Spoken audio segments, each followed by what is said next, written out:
Bismillahirrahmanirrahim. Assalamu alaikum dear students. I am Tanveer Abbas and you are watching your own channel Tanveer's Chemistry Zone. Dear students, आज हम physical chemistry के एक chapter quantum mechanics and से एक topic discuss करने वाले हैं। Dear students, ये टॉपिक हमारे पास eigen values and eigen function के रिलेटेड है। टॉपिक को स्टार्ट करने से पहले मैं आपसे एक छोटी सी एग्ज़ाम्पल शेयर करना चाहूँगा। डियर स्टूडेंट्स, आप लोगों को पता है कि मैथ्स में हमारे पास कुछ डेरिवेटिव होते हैं, जैसे कि लेट्स सपोज हमारे पास हम डेरिवेटिव ले रहे हैं d/dx e की पावर x का। इसका जब e की पावर x का डेरिवेटिव लिया जाता है तो हमारे पास वापस e की पावर x ही आंसर आता है। डियर स्टूडेंट्स, इसमें जो ये वाली वैल्यू है, ये एक ऑपरेटर है जो इस फंक्शन पे ऑपरेट करवाया जा रहा है। ये derivative d/dx with respect to x, ये एक ऑपरेटर है और ये एक फंक्शन है। ये ऑपरेटर इस फंक्शन पे ऑपरेट करवाया जा रहा है और वापस हमारे पास रिज़ल्ट क्या आ रहा है, वही फंक्शन वापस आ गया है। ये ऑपरेटर है, ये एक फंक्शन है। जब भी कोई ऑपरेटर किसी फंक्शन पे ऑपरेट करवाएं और वापस वही हमारे पास फंक्शन आ जाए और साथ में कोई ना कोई कांस्टेंट वैल्यू। डियर स्टूडेंट्स, यहाँ पे कुछ नहीं है तो हमारे पास कांस्टेंट वैल्यू क्या होगी, 1 होगी। जब भी कोई ऑपरेटर किसी फंक्शन पे ऑपरेट करवाते हैं और वापस वही फंक्शन आ जाए हमारे पास और साथ में कोई ना कोई कांस्टेंट वैल्यू हो, तो ऐसी वैल्यूज़ को आइगन वैल्यूज़ कहते हैं और ऐसा फंक्शन को हम आइगन फंक्शन कहते हैं। अब चलते हैं हम प्रॉपर डेफिनेशन की तरफ। डेफिनेशन क्या है कि when an operator operates on a system and the same function is reproduced with some numerical value, then the function is called eigen function. क्या कह रहा है कि जब भी हम कोई ऑपरेटर किसी सिस्टम पे ऑपरेट करवाते हैं, जब भी कोई ऑपरेटर हम किसी फंक्शन पे ऑपरेट करवाते हैं और वापस वही फंक्शन हमारे पास प्रोड्यूस हो जाता है, लेकिन उसके साथ कोई ना कोई न्यूमेरिकल वैल्यू होती है, तो ऐसे फंक्शन को हम क्या कहेंगे, ये हमारे पास जो फंक्शन है ये कौन सा फंक्शन होगा, आइगन फंक्शन होगा। और ऐसी इक्वेशन जिसमें आइगन फंक्शन हो, आइगन वैल्यूज़ हों, ऐसी इक्वेशन को हम कहते हैं eigen equation. An equation that contain both eigen function and eigen value is called an eigen equation. जहाँ तक डियर स्टूडेंट्स, आई होप आपको अच्छे तरीके से समझ आ गई होगी। नेक्स्ट हम इसको एक्सप्लेन करने के लिए एक एग्जांपल लेते हैं। ऑलरेडी आप पहले पढ़ भी चुके हैं, मज़ीद भी हम उसको देख लेते हैं। हम एग्जांपल लेंगे यहाँ पर सैक्रोडेंजर वेव इक्वेशन की। सैक्रोडेंजर वेव इक्वेशन में हम देखेंगे कि वो आइगन इक्वेशन है या नहीं है। The time independent Schrodinger wave equation can be written in compact form. Schrodinger wave equation है, ये टाइम के इंडिपेंडेंट है, टाइम पे डिपेंड कर, टाइम के इंडिपेंडेंट है, यानी कि टाइम पे इसके ऊपर कोई इफेक्ट नहीं हो रहा। अच्छा, जब time independent Schrodinger wave equation हम लेते हैं तो हमारे पास क्या रिजल्ट्स आते हैं, वो हमारे पास ये कम्पैक्ट फॉर्म में आती है, H psi is equal to E psi. Dear students, यहाँ पे जो एच है और ऊपर इसके एक कैप सी बनी हुई है, ये एच हमारे पास होता है बेसिकली हैमिल्टोनियन ऑपरेटर होता है, और ये हमारे पास वेव फंक्शन होता है जिसे हम साई कहते हैं। डियर स्टूडेंट्स, अब इस इक्वेशन में देखें, ये हमारे पास एक ऑपरेटर है जिसको हम कह रहे हैं हैमिल्टोनियन ऑपरेटर। ये हैमिल्टोनियन ऑपरेटर है, ये एक हमारे पास वेव फंक्शन है जो साई है। ये ऑपरेटर है, ये फंक्शन है। ये ऑपरेटर जब इस फंक्शन पे ऑपरेट करवाया तो रिज़ल्ट देखें वापस वही फंक्शन आ गया और साथ में कोई ना कोई न्यूमेरिकल वैल्यू आ गई, कोई ना कोई कांस्टेंट वैल्यू आ गई ई।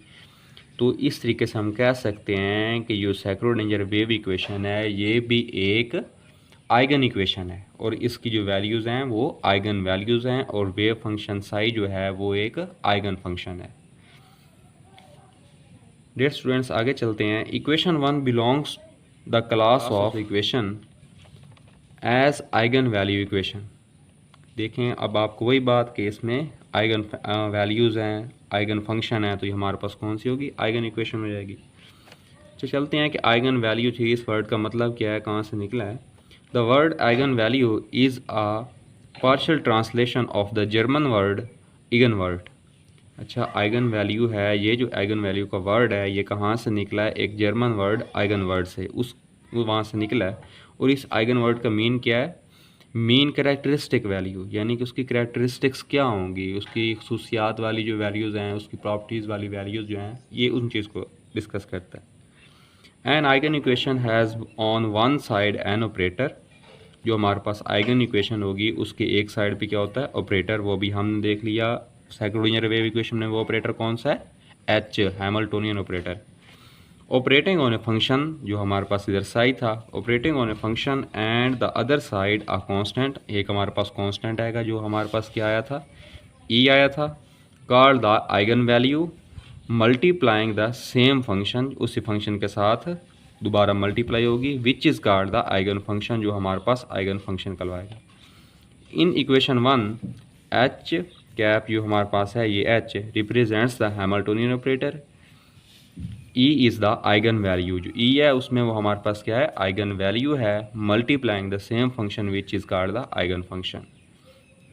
एक दफ़ा दोबारा यहाँ पे लिखते हैं। ये हमारे पास इस तरीके से इक्वेशन थी। The Schrödinger wave equation SW, Schrödinger wave equation is the eigenvalue equation for Hamiltonian operator। ये हमारे पास जो Schrödinger wave equation है ना, ये एक हमारे पास आइगन वैल्यू बन रही है किस बेस पे? हैमिल्टोनियन ऑपरेटर के हिसाब से। In addition, to satisfying the Schrödinger wave equation, a wave function must satisfy other conditions since it represents as a wave which has the following properties। Dear students, इसमें वो ये कह रहा है कि जो साइक्लोइनर वेव इक्वेशन है ना, इसमें तो हमने देख लिया जो हैमिल्टोनियन ऑपरेटर हमने ऑपरेट करवाया है। तो इसके अलावा और क्या हो सकते हैं? जो हमारे पास इसमें वेव फंक्शन होना है ना, उसकी कुछ थोड़ी सी और कंडीशन भी होंगी जिनको वो सेटिस्फाई करेगा। जैसे कि हमारे पास एक वेव सेटिस्फाई करती है। अब देखते हैं वो कौन सी कंडीशन है जिसको फंक्शन ने सेटिस्फाई करना है। जैसे कि एक वेव सेटिस्फाई करती है, which are the following properties, उसकी कौन सी प्रॉपर्टीज़ हों, कौन सी वैल्यू देखें, कौन सी उसने कंडीशन फॉलो करनी है। The wave function is a single value, जो वेव फंक्शन हमारे पास सिंगल वैल्यू होनी चाहिए। पहली कंडीशन उसकी ये है। दूसरी कंडीशन है the wave function is continuous, wave function continuous होने चाहिए, डिसकंटिन्यूस ना हो। The wave function is finite, finite होने चाहिए, लिमिटेड वैल्यू उसकी हो। The wave function become zero at infinity, जो वेव फंक्शन है वो इन्फिनिटी पे जाके ज़ीरो हो जाना चाहिए। ये चार कंडीशन है वेव फंक्शन को लिए, ये भी ज़रूरी हैं। वेव फंक्शन ने ये इन कंडीशन को लाजमी सेटिस्फाई करना है। अब हम चलते हैं कुछ एग्जांपल्स की तरफ, उसमें देखते हैं हमारे पास वेव फंक्शन कौन से हैं, वेव फंक्शन कौन से हैं, आइगन वैल्यूज़ कौन सी हैं, आइगन इक्वेशन कैसे बन रही हैं। मैथ की जिस तरीके से हमने पहले ही मैथ की एक एग्जांपल ली, उसी तरीके से अब मैं एक और आध मैथ की कुछ एग्जांपल्स डिस्कस करेंगे, क्योंकि ये हमारे पास फिजिकल केमिस्ट्री है। फिजिकल केमिस्ट्री ज़्यादातर मैथ के रिलेटेड ही होती है, इक्वेशन के रिलेटेड होती है। देखते हैं एग्जांपल्स में। सबसे पहले हमारे पास देखें डेरिवेटिव है साइन एक्स का। ये डी और डी एक्स पहले भी आपको बताया ऑपरेटर है, ये हमारे पास फंक्शन है। डेरिवेटिव है साइन एक्स का, ये ऑपरेटर इस फंक्शन पे ऑपरेट करवाया गया, आगे हमारे पास एक फंक्शन आया है। लेकिन ये फंक्शन और इस फंक्शन ये दोनों सेम नहीं है, डिफरेंट है। ये साइन एक्स है, ये कॉज एक्स है। तो ये हमारे पास एक आइगन वैल्यू, आइगन इक्वेशन या आइगन फंक्शन वाले कंसेप्ट को फॉलो नहीं कर रहा। From above equation it is shown that sine x is not an eigen value, जो हमारे पास साइन एक्स है वो आइगन फंक्शन नहीं है, ना ही आइगन वैल्यू बन रही है, क्योंकि हमारे पास साइन एक्स वापस साइन एक्स रिप्रोड्यूस नहीं कर रहा। साइन एक्स को वापस क्या होना चाहिए? रिप्रोड्यूस होना चाहिए, लेकिन वहाँ पे प्रोड्यूस नहीं हुआ। तो ये हमारे पास आइगन इक्वेशन भी नहीं है और कॉज एक्स आइगन फंक्शन भी नहीं है, ना ही कोई आइगन वैल्यू यहाँ पे। नेक्स्ट एक और एग्जांपल डिस्कस करते हैं। हम डेरिवेटिव लेते हैं कॉज एक्स का। कॉज एक्स का डेरिवेटिव लिया तो वापस हमारे पास क्या आना चाहिए? अगर वो आइगन फंक्शन या आइगन वैल्यू या आइगन इक्वेशन है तो वापस क्या आना चाहिए? Cos x. लेकिन नहीं, क्या आ रहा है? Minus sine x. तो ये भी हमारे पास आइगन फंक्शन, आइगन वैल्यू और आइगन इक्वेशन वाले कंसेप्ट को फॉलो नहीं करेगा। नेक्स्ट हम आगे चलते हैं, एक और एग्जांपल लेते हैं। डेरिवेटिव लेते हैं ए ई की पावर ए एक्स का। ये स्टूडेंट्स देखें ई की पावर ए एक्स का डेरिवेटिव लेंगे तो पीछे हमने क्या किया था कि डेरिवेटिव लिया था d over d x is equal to e x, और रिजल्ट आया था ई एक्स का। अब ई यहाँ पे ई की पावर सिर्फ थी एक्स, अगर यहाँ पे ए की पावर के साथ क्या आ गया ए, तो ए कांस्टेंट है, अगर वो कांस्टेंट यहाँ पे है तो यहाँ पे शुरू में लग जाएगा, बस जस्ट सिंपल। तो ई की पावर ए एक्स का डेरिवेटिव लिया है तो रिजल्ट हमारे पास क्या आ गया, वही फंक्शन वापस आ गया, ये देखें वही फंक्शन वापस आ गया और साथ में कांस्टेंट वैल्यू आ गई। तो डियर स्टूडेंट्स, इसमें जो ई की पावर ए एक्स है ये हमारे पास एक आइगन फंक्शन है, ई की पावर ए एक्स एक आइगन फंक्शन है और ये ए हमारे पास आइगन वैल्यू है। ऐसी इक्वेशन जिसमें आइगन फंक्शन भी हो आइगन वैल्यू भी हो तो ऑलरेडी वो हमारे पास क्या होगी, आइगन इक्वेशन होगी। कुछ और एग्जांपल्स की तरफ देखते हैं ताकि आपका कंसेप्ट और क्लियर हो जाए। कुछ और एग्जांपल को देखते हैं।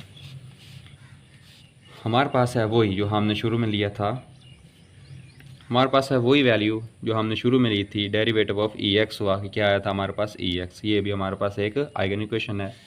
नेक्स्ट है हमारे पास डबल डेरिवेटिव, ये सिंगल डेरिवेटिव थे, ये हमारे पास है double derivative, double derivative of cos x over 4। इसका हमने डबल डेरिवेटिव लेना है, यानी कि एक दफ़ा डेरिवेटिव लेके उसका दोबारा डेरिवेटिव लिया जाएगा, अगेन डेरिवेटिव लेंगे उसका। D over d x square cos x की पावर 4। कोस का आपको पता है कि डेरिवेटिव क्या होता है, हमारे पास साइन आता है, और साइन का जब दोबारा डेरिवेटिव लिया जाता है तो क्या आ जाता है, कॉस आ जाता है। तो जब कॉस का डबल डेरिवेटिव लेंगे तो हमारे पास कॉस ही आ जाएगा और साथ में कोई ना कोई constant value, numerical value, constant factor आ गया। तो ये भी हमारे पास क्या हुआ, कॉस एक्स ओवर 4 एक आइगन फंक्शन हुआ और 1/16 हमारे पास आइगन वैल्यू हुई। तो ये हमारे पास आइगन इक्वेशन बन जाएगी। नेक्स्ट एग्जांपल में देखते हैं कि डेरिवेटिव हमने लिया ई की पावर -4x का। डियर स्टूडेंट्स, अब देखें ई की पावर -4x का डेरिवेटिव लिया, ये हमारे पास फंक्शन था, फंक्शन वापस आ गया, साथ में कोई ना कोई कांस्टेंट वैल्यू या न्यूमेरिकल वैल्यू आ गई। तो ये भी हमारे पास क्या हुआ, एक आइगन इक्वेशन हो गई। ई की पावर -4x आइगन फंक्शन हो गया, -4 हमारे पास आइगन वैल्यू हो गई। नेक्स्ट एक और एग्जांपल देखते हैं। डी की पावर है ई की पावर -4x का स्क्वायर, थोड़ा सा कॉम्प्लिकेट कर दिया गया, कोई बात नहीं। अच्छा देखें, ई की पावर -4x का स्क्वायर, ये हमारे पास वापस आना चाहिए तभी जाके आइगन इक्वेशन होगी, वापस आ गया है डियर स्टूडेंट्स, ठीक हो गया। तो हमारे पास 8x इसमें जो आया है वो कांस्टेंट वैल्यू और कांस्टेंट फैक्टर है। तो ई की पावर -4x का स्क्वायर वो हमारे पास क्या हुआ, कांस्टेंट, सॉरी ई की पावर -4x हमारे पास क्या हुआ, आइगन फंक्शन हुआ, और -8x हमारे पास हुआ आइगन वैल्यू। आप थोड़ा सा माइंड में आ रहा होगा -8x कैसे आया है। तो ये देखें, ये x की पावर 2 है, ये होगी 2, 4 से मल्टीप्लाई होगा तो 2 4 ज़ा 8, और पीछे x का स्क्वायर का डेरिवेटिव तो सिंपल हमारे पास क्या आएगा, x। इस तरीके से ही आया है। नेक्स्ट हम और एग्जांपल को लेकर चलते हैं। डबल डेरिवेटिव हम ले रहे हैं साइन 4x का। देखें, साइन का डेरिवेटिव हमारे पास क्या होता है, कॉस एक्स, लेकिन उसका जब दोबारा डेरिवेटिव लेंगे तो वापस क्या आ जाएगा, साइन एक्स। डबल डेरिवेटिव है, साइन एक्स का 2 दफ़ा डेरिवेटिव लेंगे, एक दफ़ा लिया तो कॉस एक्स आ गया, कॉस एक्स का फिर डेरिवेटिव लिया तो साइन एक्स आ गया। तो देखिए साइन 4x हमारे पास फंक्शन है, वापस वही फंक्शन आ गया, तो ये हमारे पास क्या हो गया, आइगन फंक्शन, और साथ में कोई ना कोई एक वैल्यू आई है जो हमारे पास आइगन वैल्यू, तो ये भी हमारे पास क्या हुई, एक आइगन इक्वेशन हुई। नेक्स्ट हम एक और एग्जाम्पल को डिस्कस करते हैं लास्ट। डी की power n over d x की पावर n, यानी कि n नंबर डेरिवेटिव है, डबल हो सकता है, ट्रिपल हो सकता है, टिल टू n नंबर तक हम इसका डेरिवेटिव लें तो हमारे पास रिजल्ट्स क्या आते हैं, e की पावर ax है, वापस वही आ जाएगा, और a की पावर n साथ में कांस्टेंट वैल्यू आएगी जिसकी पावर n होगी, क्योंकि हम डेरिवेटिव भी n ले रहे हैं। तो देखें डियर स्टूडेंट्स, फंक्शन हमारे पास ये था, वापस वही आ गया, तो आइगन फंक्शन हुआ, और साथ में कोई ना कोई कांस्टेंट वैल्यू आ गई जो आइगन वैल्यू है, तो ये भी हमारे पास आइगन इक्वेशन होगी। आई होप डियर स्टूडेंट्स कि आपको इस टॉपिक की अच्छी तरीके से समझ आ गई होगी। अगर इसके रिलेटेड आपका कोई भी क्वेश्चन है तो आप कमेंट बॉक्स में क्वेश्चन कर सकते हैं। चैनल को सब्सक्राइब करना और वीडियो को लाइक करना बिल्कुल ना भूलें।